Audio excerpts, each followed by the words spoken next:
Hello, you are listening to the Charles Bonnet Syndrome podcast. My name is Shaimond, and today's special guest is Megan Chapman.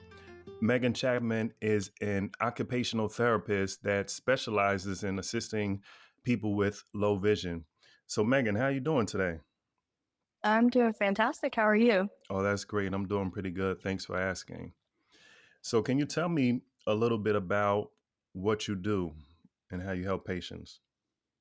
Yeah, of course. So I am an occupational therapist, and I'll give a little brief background on occupational therapy. It's not as well known. Everyone hears the word occupational and they immediately think jobs.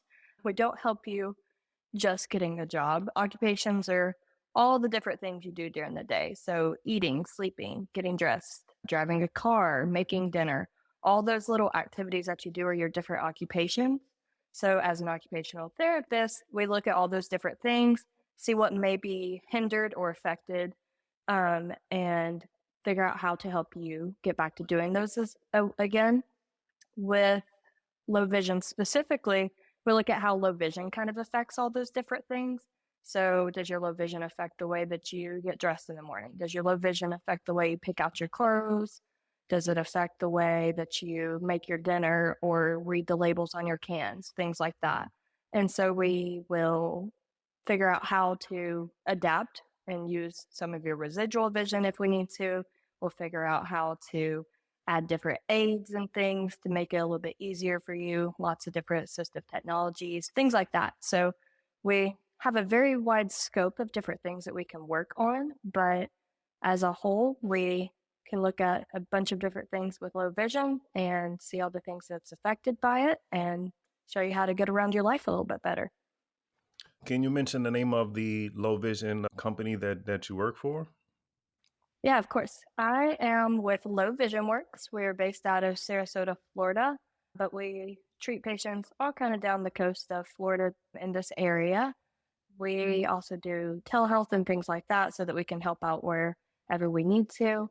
The president of the company, Michelle, she has been leading kind of occupational therapy in the low vision world for the past 20 years. She's phenomenal and has really had a pretty big impact on the low vision community and pushing occupational therapy. So we've got an awesome team of therapists that treat different patients with low vision all in this area. So glaucoma, macular degeneration, TBI, visual injuries, things like that. So, what made you actually choose to focus on patients that have low vision? Can you speak a little bit about that? Yeah, so with occupational therapy, if you do know what occupational therapy is, you typically think of either like a school system, your child may be getting help with handwriting or behavioral things, maybe like autism based or cerebral palsy based, things like that. You also may think of if you've ever been in the hospital and you needed like an acute care occupational therapist or inpatient rehab occupational therapist, things like that. Those are all just kind of the general things that OT can do. You can also do hand therapy and all different things. Low vision specifically is kind of a little hidden pocket of things that occupational therapists can do.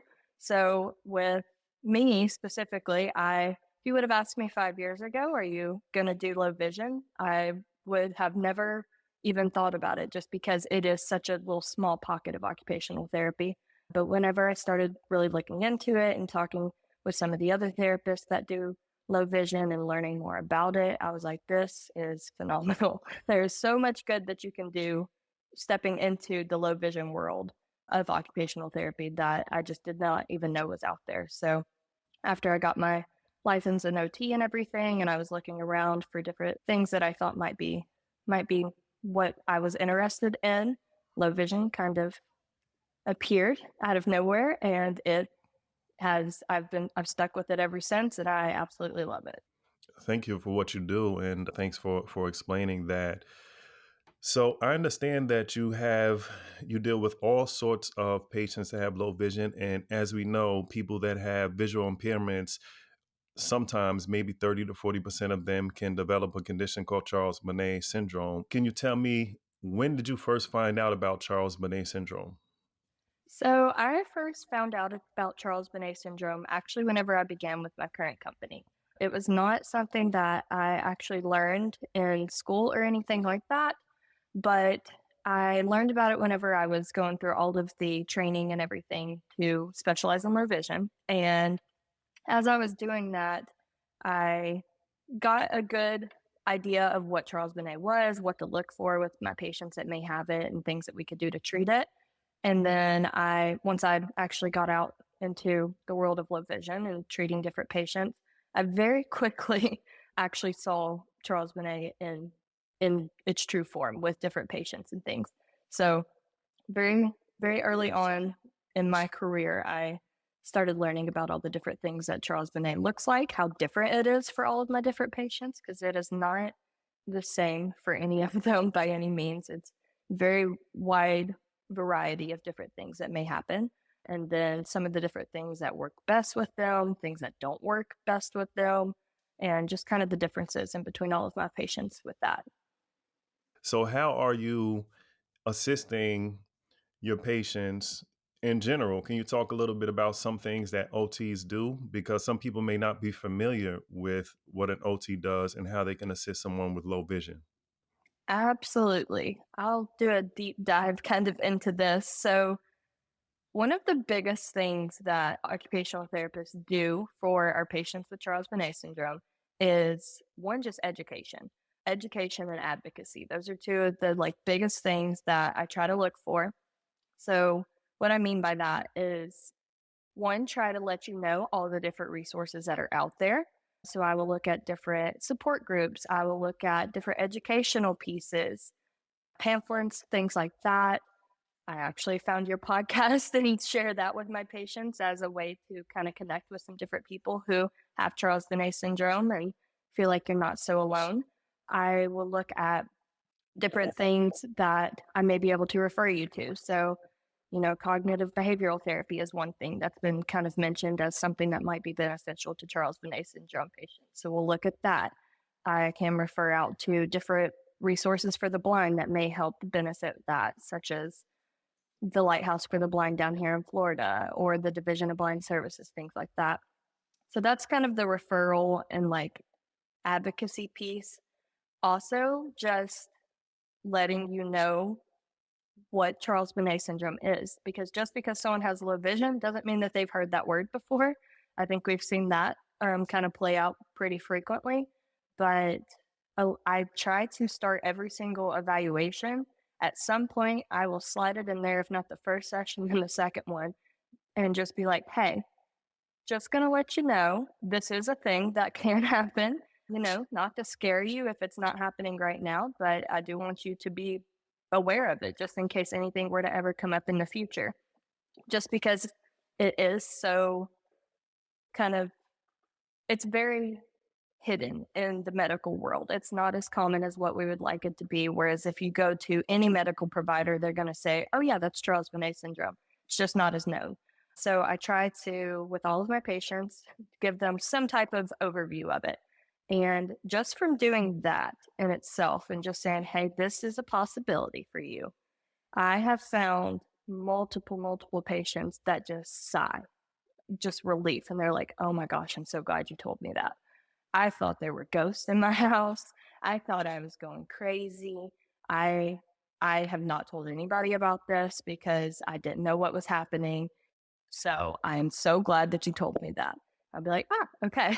So this is why I tell everyone so that those people that are experiencing this and haven't spoke out to anyone or reached out to any family members or medical providers or things like that because they're scared, that's an opportunity to reach those patients because 100% of my patients are low vision. So I come across a great deal of Charles Bonnet syndrome. So that's one really big piece is just kind of giving them the relief of knowing that someone knows what's going on. Now they know what's going on and they're not crazy. Now I do get some patients as well that already know what's going on and they'll say, oh yeah, I've had that for a year now. Got it. All good to go. I'm like, perfect. So we can look at different things at that point, such as different behavioral techniques to kind of offset the hallucinations or try to manage them more effectively, I guess. Some of those different things may be repeated blinking, it may be intermittent eye closure, it may be staring intently at your hallucinations, maybe changing the lighting, maybe reaching out and touching the hallucinations. Lots of different things, and nothing is a one size fits all. Some of those work, or some, maybe all of those work for my patients. Maybe none of them work for one of my patients. It's kind of a guessing game at times to where we are trying some different ones, seeing what works, giving feedback on it, moving to the next one, and kind of checking them off the list to see what's working best for that patient. So that's another big one that we do with our Charles Bonnet syndrome or Charles Bonnet syndrome patients. As far as the psychological impact, there's a big one with that, as we've seen. Some people with Charles Bonnet syndrome, they will say, everything's good and dandy. I actually enjoy what I'm seeing. I'm not seeing much of anything else. So if it's full of flowers and rainbows and butterflies, I will gladly see that. And that's awesome. If you have some of those patients that are on the other end of that, that are getting some of the more frightening or unnerving hallucinations, then there's probably going to be a pretty big psychological impact there. So, trying to look at all the different emotional responses that patients will have to hallucinations. Occupational therapy does use cognitive behavioral therapy as kind of a theory, just one of the theories that we can use to guide our interventions. And so I'll kind of hone that in a little bit, still always refer out to, the more talk based therapy people that can help out with that as well. But we can look at all the different like social relationships that may be impacted from the psychological pieces of Charles Bonnet syndrome because it's very biological in its sense of like how it presents, but it also is very psychological in the effects that it has on the patient. So they may have more trouble going out in public because they know that when they get in a car, it's going to look like their car is driving through a cornfield or something like that. They may be scared to walk around a store because they know that there's going to be little things in their path as they're trying to walk around. So look at all the different ways about that with just it impacting their occupational performance. So their occupational performance is all those things that they're doing during the day, looking at how that's affected by Charles Bonnet and seeing how we can kind of overcome some of those. And then I would say the last big one that I do for my patients is increase awareness among different healthcare professionals and patients. I'm doing the patients piece by, telling more and more patients about Charles Bonnet. But with the healthcare professionals piece, I try to increase that awareness as much as I can. It's very if you mention that to anybody at Low Vision Works, they're going to know what you're talking about. They're going to know how to treat it. If you mention it to most optometrists and ophthalmologists, they'll probably know what you're talking about. If you reach out past that, it's getting questionable. And even with optometrists and ophthalmologists, as we've seen, sometimes that's questionable. But you will see that like a lot of your general practitioners don't know what's going on. You will see that different mental health advocates and things like that may not know what's happening, especially for patients if they're going to the ER or something like that. Like they've had a fall and they say the word hallucinations to their ER doctor. That's a red flag going up right there in the ER doctor's mind. And if they're not educated on Charles Bonnet syndrome with low vision patients specifically, then that's a big deal right there. So I've had conversations with different healthcare professionals that I am aware of, talked to some different therapists and counselors and nurses and things like that, just to take a little group poll among my circle of people. And, have you ever heard of Charles Bonnet syndrome? Does that phrase mean anything to you? And the overwhelming response has been no. So I have been trying to work on a few different advocacy pieces to help kind of boost the awareness of Charles Bonnet syndrome among the healthcare world. So that's kind of that was a deep dive, but that's a big we do a lot with Charles Bonnet syndrome patients, especially those who are having a lot of occupational performance deficits and the things that they're doing throughout the day are really being affected. That sounds great. One thing that sticks out to me is the fact that you tell your patients about Charles Bonnet syndrome and you let them know that this is a possibility. And I think that would be huge if more medical professionals could do that. And that's not easy. And the first thing that came to my mind is there is probably a certain percentage of the population, if they hear something, it could manifest either because their mind is overactive or they're imaginative or they're fearful or can maybe be a hypochondriac for lack of better words. But let's just say that's 10 to 15% of the population. But the other 85 to 90% of the population, it could give them relief. And just because you talk about something doesn't mean it's going to happen. Just like somebody may talk about cancer doesn't mean somebody's going to get cancer. So if just the fact of saying that, hey, this is something that happens to some people that are blind or visually impaired. This is what it is. If it does happen, don't be alarmed. It won't hurt you. It can be quite annoying, and it can be some people experience it differently. I don't know how you say that. I'm curious if you would share some tips or something in case there's an occupational therapist or maybe an ophthalmologist or someone that would like to do that, but they don't necessarily know how. And it could be different for each patient because you got to really realize how that person is and what's the best way to approach that conversation. But I think that's so important and that would help with Charles Bonnet syndrome so much. Just if somebody will let you know, hey, this is something that's possible, because there's people that go on for months or even years and they don't say anything about the hallucinations because hallucinations have such a negative connotation, that word. And most people, when you think of hallucination, you think of schizophrenia, you think of dementia and Alzheimer's, which is a form of dementia. So I think it's more benefit than not by bringing it up and just saying, hey, this is something and this could happen and it happens to a certain percentage of people.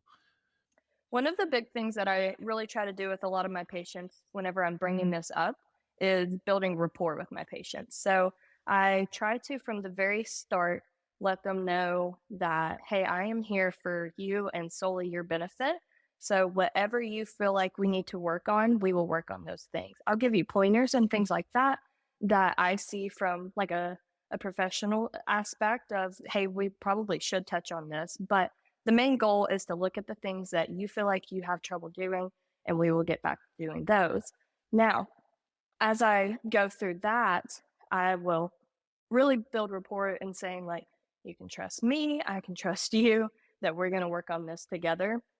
So, as I go through that kind of trust and rapport aspect, it really helps the patient to know that, like, she's not just telling me this to check a box off. She's not just telling me this that way I can be scared, or to so that she can show off her knowledge of Charles Bonnet syndrome or anything like that. Like, it really sets with the patient a lot better whenever someone is able to kind of build that trust with them first and then lay out the different possibilities. Because yeah, it can be unnerving to think that every day for the next 5 years, I might be thinking and wondering, is Charles Bonnet going to happen today? My vision's feeling a little bit off. Maybe I've got something going on. Am I going to start seeing different things? So it can definitely be unnerving, but it is a pretty important one to bring up just because the patient does need to be well informed and well educated about different things that may happen to them. That way, if it does happen, they know what's going on and they know the proper resources to reach out to, and they know how to bring it up to their different medical professionals. So that's a big one as far as just laying it out there for your patients and not scaring them into thinking like this is absolutely going to happen to you and it's going to be awful. That's not the case, right? Like, it may happen and it may be great. Like, some people actually really enjoy it. So there's a wide variety of different things that can kind of go on there. But just letting your patients know that you're only looking out for their best interest and that solely is your only interest, then that will definitely help kind of guide the conversation to having that with this patient that's never heard of Charles Bonnet syndrome before. If there's someone that's listening to this podcast and they're saying to themselves, I never thought about seeing an occupational therapist to help me with my low vision. What would you tell them to maybe get them to maybe consider that? And how could an occupational therapist help them? Now, you did mention this briefly, but I would like you to revisit some of the ways that an occupational therapist can help someone with low vision in case someone is considering using one for themselves? If someone was sitting there questioning, is this something I should consider? I would say absolutely get in contact with somebody that can help you find the right resources. Get in contact with me, get in contact with Low Vision Works. Let us figure out how to help you because, like I had said earlier, occupational therapy is so broad as far as what we can do. So, I have had patients in the past that liked bowling. So, that's what they spend their day doing. So if your low vision is affecting how well you can bowl, that's going to have a huge impact on your overall enjoyment with life. If you aren't able to do what's fun, you're not able to do what's meaningful to you. So let's look at how the different visual tactics we can do to help you bowl. Um, I've had patients that like sewing, crossword puzzles, patients that were still driving and like still had their license and everything and working on different visual skills for that. I've had some very great chefs and like bakers and things like that. So like let's look at all the meal preps and things.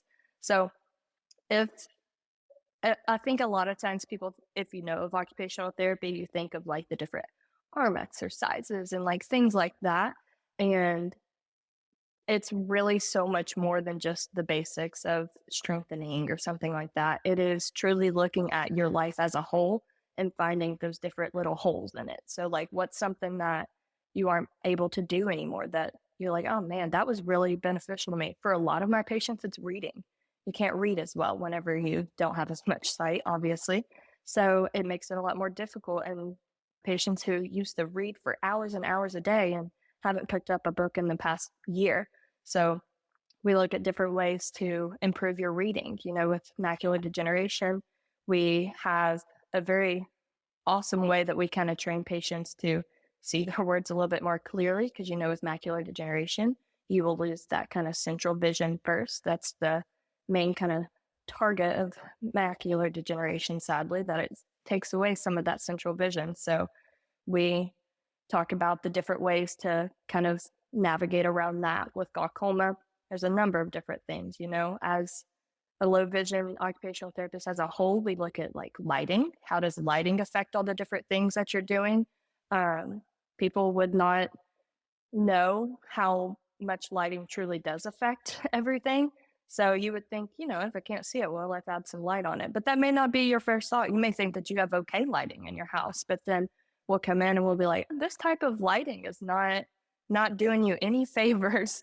You're actually catching a lot of glare from that window there, or this light, the color of it is not, your eyeball does not like it and it's not helping you out. So we'll look at how to change the lighting and we'll use different like filters and things like that to try to make the lighting a little bit better and help you get around your home. We will look at some different contrast pieces. So, contrast is kind of, if you think about like dark black bolded letters, they look great against white paper. Yellow would not look good against white paper because there's no contrast there. So, a lot of these patients will have difficulty with contrast. So, we will show them how to increase that contrast with different techniques, different devices, things like that. We will also look at a lot of assistive technology. So, you know, a lot of that is going to be recommended by your optometrist or ophthalmologist or things like that. And we can kind of refer you back to them to be like, hey, you might be beneficial getting some more assistive technology. Let's send you in the right way there. So that's a big one that we can do. And then we can also help you figure out how to use that in your daily life. So let's say you just got these cool, swanky new glasses and you have no idea how to use them because they're way different than anything you've ever seen before. And they were strictly, you got them made and you're so excited so that you can sew with them. And suddenly they're not doing the trick because maybe you aren't holding it in the right distance or you aren't using them in exactly the right kind of technique. And so we can kind of guide that a little bit so that you are using all of that technology to the best of your ability. There's a ton of technology now that AI is a thing. So, you know, seeing AI, Be My Eyes, all of these different things are all different apps on your phone that can benefit you a lot. Different devices like home devices, smart home devices are absolutely amazing. There's a lot of resources that we can help you out with. Like if you were one of those people that like to read, and reading a book isn't going to be necessarily easy for you or enjoyable for you, even if we do a few weeks of therapy and then we're like, this is still very difficult. Let's find something to get you doing in the meantime while we try to work on this. There's different like audiobooks and things like that. There's a lot of programs with the government that will provide like free audiobooks. So we can get you signed up with those. We can educate you about different resources in the community, like transportation. We can help you get like paratransit opportunities that may be free or low cost in the area, because driving is a big one that a lot of patients kind of lose. And that's not small beans, losing the ability to drive and just get up and go to the grocery store. That's a really hard occupation to lose for most of my patients. So we'll look at how we can efficiently get you around and work on that community mobility piece as well there. So as far as what we do, it is very, very broad. And it looks very different for every patient that I go in and see. Like no session is ever the same throughout the day, because like I said, some patients may be wanting to bowl, some patients may be wanting to cook. So we set up cool labeling systems in their pantry and their fridge. Some patients may just want to go for walks. So we figure out how to improve their vision for walks, whether that's, the actual skills of like using your vision while you're walking, or using different assistive technology or applications on your phone. Right. I could go on and on for days, but it is anything that you can think that you might have trouble doing. An occupational therapist can kind of look at that and either help you learn how to do it and work on those skills, or they can refer you out to somebody who can help you more, like be of more benefit if that doesn't fit in their range. Because referrals is one thing that we're really good at, is, sending you to all the different people that have a lot of expertise in these things. Because while OT is broad, we're not absolute experts with everything that we may come across. So we can look at the different things and be like, you actually may benefit from going to somebody that's specialized in this for that specific activity and things like that. So very broad, but there's tons that we can do. So if anyone's out there thinking maybe occupational therapy can help, it definitely can, if you feel like that there's something in your life that you are having trouble doing, or that you can't participate in, or you're missing any piece of that performance that you wish that you could do again. I like the fact that you take the time to get to know your patients. You don't just come in and say, this is what we need to do. You interview them and you ask them, how can I help you? And whether that's bowling, whether that's writing, whether that's reading, whether that's cooking, whether it's walking around, whatever it is, I like the fact that you do that. And that is that's very attractive to me, as far as for someone to do that. Even if regular doctors would do more of that, how can I help you? So thank you for doing that. And is that accurate? Did I understand that right? That's the approach that you take with your occupational therapy, and make goals together with your patient? Yes, that's exactly accurate. That kind of difference between, somebody coming in and sitting down and taking time and not feeling like they're rushing in and out is a big one that I hear a lot with a lot of my patients. And they'll be like, oh my gosh, that was a breath of fresh air. By the time we get to, I mean, we're walking to an evaluation. So I'll be like, I've seen everyone, they can't help me. And I'll always say, okay, let's talk about all of that, and like, let's digest it all first. And then you let me know. If you don't think that I can help you at the end of this, we can talk about that. But let's go through it first. And so just having someone that walks in the room and they say, okay, tell me all the things that you want to do. Like, I'm not the boss here. This is your life. We're working on your life. So what are the things that you find important? Because I can't, if I think that it's important for you to learn how to efficiently do underwater basket weaving, if you have never done underwater basket weaving in your life, you don't want to learn now, unless that is a skill that you're trying to learn now. Otherwise, that's not something that you're going to be like, oh, let's add that to my plan of care. So that's why I try to let it be solely based on the different things that you tell me as a patient.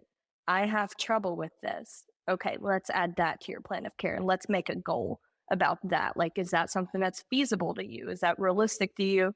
Is that something that will give you more enjoyment in your life if you can do that? If so, let's add it on there. How has learning about Charles Bonnet syndrome made you a better occupational therapist? For one, I think it's just the ability to relate to these patients that are going through this.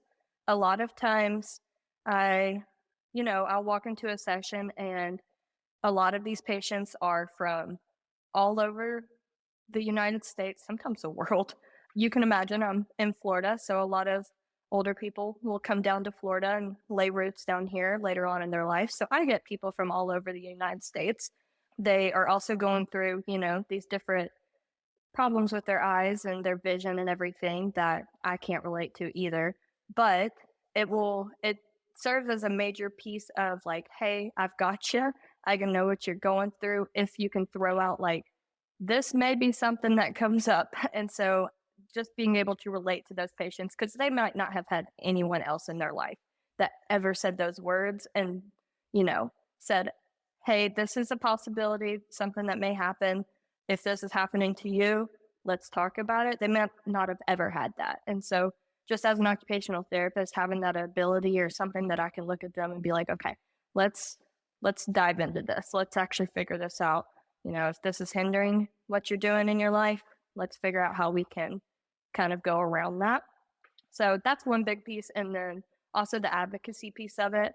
That is something that all occupational therapists are highly educated on is advocacy. So, figuring out ways to spread the word, whether that's just talking to different patients or medical providers, figuring out ways to improve things, even like as far as like doing lawmaking things like that. We all have a pretty good understanding of how to reach out to lawmakers and, different legislators, things like that. If there's any political aspects that need to be changed about different things that come up in our profession. But advocacy is a big one, and that's kind of a passion point for me is advocacy because I I love what I do and I go to work every day knowing that I'm going to do some good that day and it feels awesome. And so the advocacy piece comes really natural because of that. And so I will tell anyone that has their ears even slightly pointed towards me, like, hey, have you heard about low vision? Have you heard about Charles Bonnet syndrome? Do you know what occupational therapy can do for you? So, the advocacy piece is huge for me specifically. So I try to spread the good and whatever I can with low vision patients and what occupational therapy, the role that it plays with those patients. So, what advice would you give to someone that is struggling with their Charles Bonnet syndrome? Because, as you mentioned, some people, once they find out what it is, they're okay. They're like, okay, I can deal with this. And some people actually have hallucinations that they enjoy, they're pleasant. But there is a certain percentage of people that it's a bit of a struggle. They see things that are frightening, that are annoying. And what kind of advice would you share with someone who's having a difficult time with Charles Bonnet syndrome? That's a wonderful point just because it is so broad in what may happen. Some people, like I've said, it's fine. They don't mind it at all. It's kind of pleasant for them to see those different things. But I have run into many patients that don't have that experience and it's a very big hindrance on their life. I've tried to describe it to some people that, will ask me about Charles Bonnet for these people that see tons and tons of different hallucinations throughout the day. I will say, like, imagine you have this little flashlight and you're trying to sort through a drawer and find one specific thing, but there's all different things on top of that. And you have to sort through all that to find the one thing that you need. That's what it's like sometimes for these people with very little vision left that that residual vision that they have left over that they're trying to use, it's hard enough to use that. Now, if you add these different hallucinations and things on top of it, you have to sort through that and find, what's best or what am I actually looking for here? Is that the Charles Bonnet syndrome, hallucination, or is that actually there? And so that piece in itself is really frightening and it's hard for patients. But I guess the one piece of advice I would say is you're not alone because I see that a lot of patients, feel very isolated in this. Their family members don't know what's going on. If their family members aren't educated or they don't understand it, it's really hard. The doctors, if you keep running into that, and the doctors themselves don't know what's going on. The different people that you run into throughout the day, if you're working, your coworkers, your boss, things like that. It can feel very isolating to be one of those people going through this if you don't know other people that are also going through it. So the biggest piece of advice I give people is try to reach out to these different support groups, try to reach out to different people who know what you're going through, and, take solace in the fact that there are other people out there that can kind of help guide you. And, they may not have all the answers you need. You may join a support group and throw a question out there, and they may have no idea. Like, there may not be an answer for that. But at the end of the day, at least there's someone else who can relate to what you're going through, and they get it, and they see, like, okay, I'm not in a boat rowing across the ocean by myself. There's a bunch of other people in boats that are rowing across the ocean with me, and we're all in this together, getting to the same, solution here. So just given the idea that you're not by yourself, there's a lot of different options out there, and then try to connect those patients with those different options that are out there. So whether that's, connecting patients to different support groups or counseling or different medical professionals who can also assist, things like that, that's all going to be beneficial for that patient so that they don't feel so alone, or that they don't feel like, well, we've got to figure this out by ourselves. Like, there are people out there that can help. You just got to have the right connections to get to those different sources of help. I wanted to commend you too, because when you first found out about Charles Bonnet syndrome, you didn't shun it or not look into it. You actually started looking into it more, started studying it more, and started finding ways to educate yourself so you could learn how to help your patients better and become an advocate too. Because I know you became passionate about this subject because it affects so many people, and the fact that it usually affects, well, not usually, it always affects people that are visually impaired, and a large portion of the people that are visually impaired are older. And then you have hallucinations, and then people, it has such a stigma to have hallucinations that people don't discuss it. So we're thinking definitely easily millions of people, but it could be tens of millions of people or more that have Charles Bonnet syndrome. So I just wanted to commend you on finding out about it and incorporating that into the questions that you ask your patients, and taking the time to talk on this podcast and things like that. What would you say to someone that is maybe a medical professional in some capacity, and maybe they're unfamiliar with this, or maybe they are, but they don't know how to do research or how to help their patients? What kind of advice or thoughts would you like to share with them? That's a very good one. I would say that, I may be naive in believing this, but I would like to believe that if you go into the medical world and your job is to help people, then you have a heart that wants to help those people. And so just in that mindset alone, um, constantly be seeking out those different things that may help somebody. Um, and for these Charles Bonnet syndrome patients, that is a big one. I have some patients that Charles Bonnet syndrome, the effects that they have from that far more inhibits what they do throughout their life than their low vision.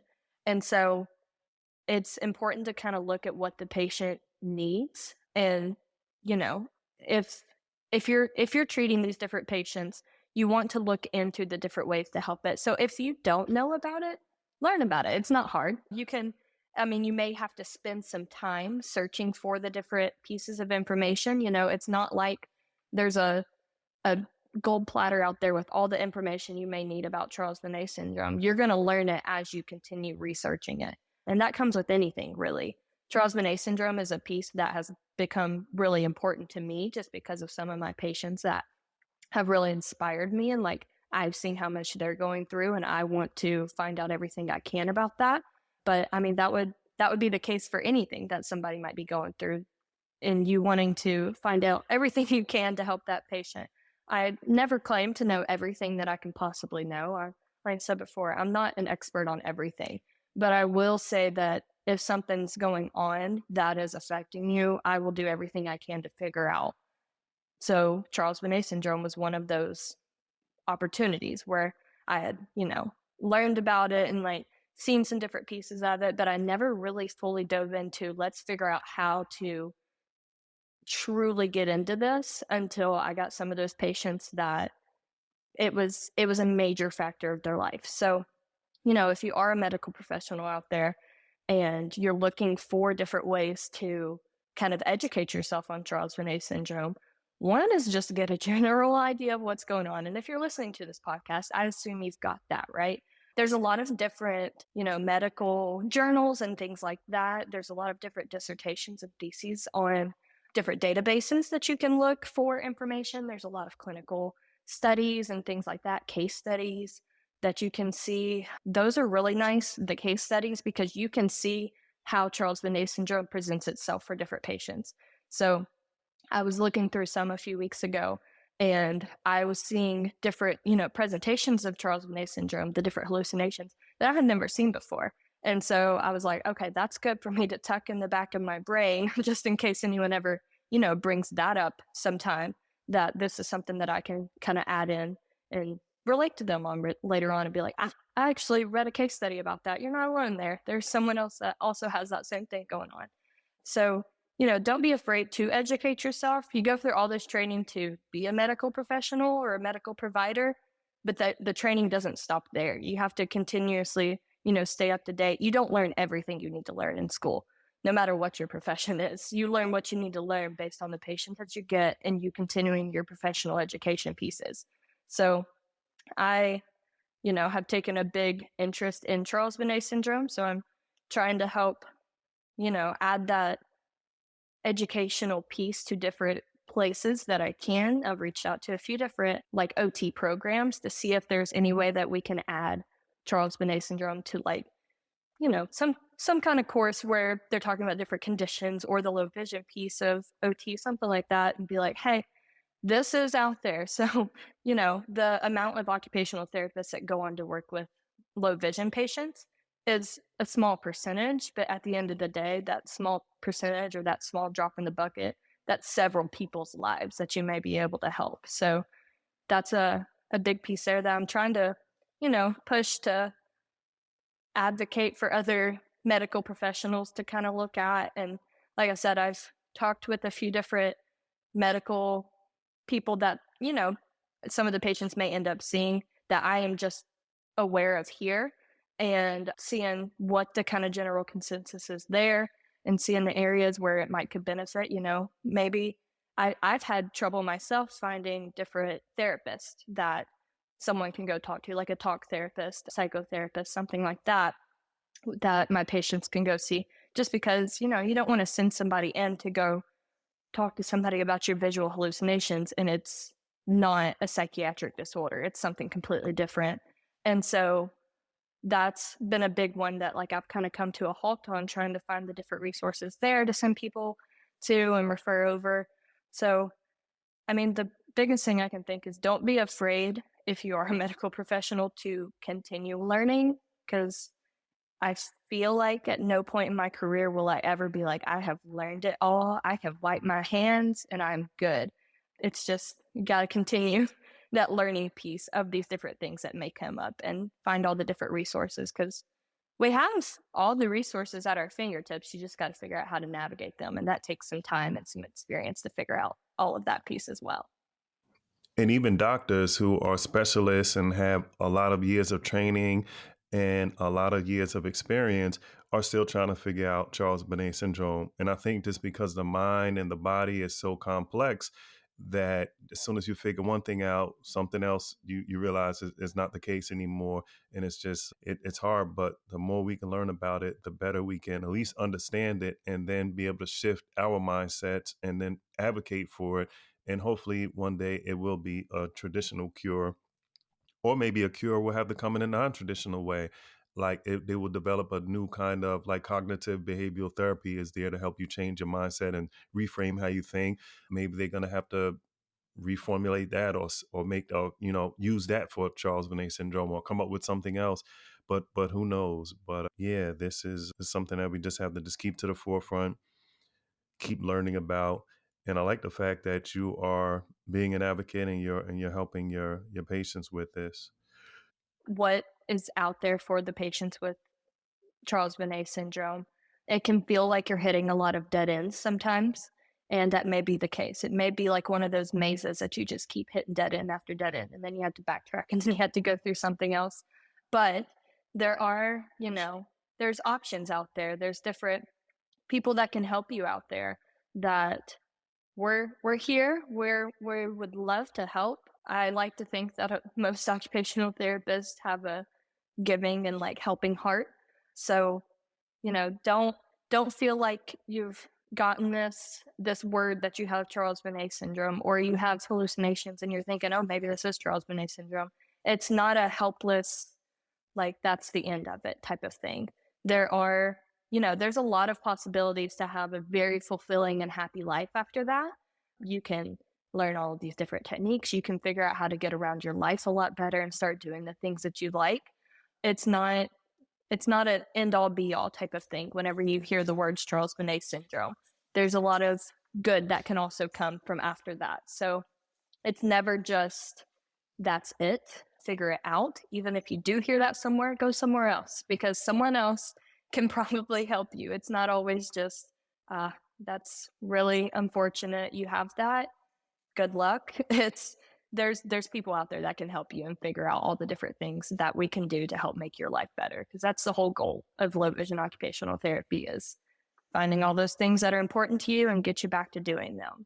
I'm going to put the information about you and also about the company that you work for in the show notes. But one last time before we go, can you give the name of the company that you work for, and maybe the website, or and even your email address verbally, just so people can have it if they're listening? So I am with Low Vision Works in Sarasota, Florida. We treat all down the coast of Florida as far as inpatient or in-person therapy. However, we do offer telehealth for a lot of different patients. And honestly, if you just need somebody to kind of guide you in the right steps, we can help with that as well. So if you wanted to contact us, we have a website. It's lowvisionworks.com. We have a phone number 941-366-0011, or the toll-free number is 1-866-590-0011. We would always love to talk and chat. My information specifically is Wilson, Wilson, at lowvisionworks.com. If you would like to email me and chat about anything, that is perfectly fine. I can give you kind of some of my ideas of things that may be beneficial to you and help kind of guide you in the right way. Because as occupational therapists, that's what we try to do is point you in the way to live your best life and do all those things that you want to do. So feel free to reach out if anyone has any questions or anything like that, or maybe if you just have some more questions that I didn't answer on here or have some questions popped up that we didn't discuss, that would be perfectly fine. Thank you so much. And I'm sure some people will reach out. And I've learned a lot because I knew about low vision specialists, and I know about counselors, and I know about group therapy and things like that, but I didn't necessarily know. And I even knew about occupational therapists. I knew that they can help with handwriting and strengthening your core and things like that, but I never really thought about using an occupational therapist to help with low vision. So if nothing else, I've learned something. I'm sure someone else has, and they will consider that because there are a lot of resources and a lot of people out there that can help. So thanks for your time. Thanks for being passionate about Charles Bonnet. Thanks for helping your patients so much. And thanks for all the things that you shared in this interview. Of course. Thank you so much for having me. I'm glad I was able to share a little bit about occupational therapy and everything that it can do for some low vision patients and hopefully do some good out there.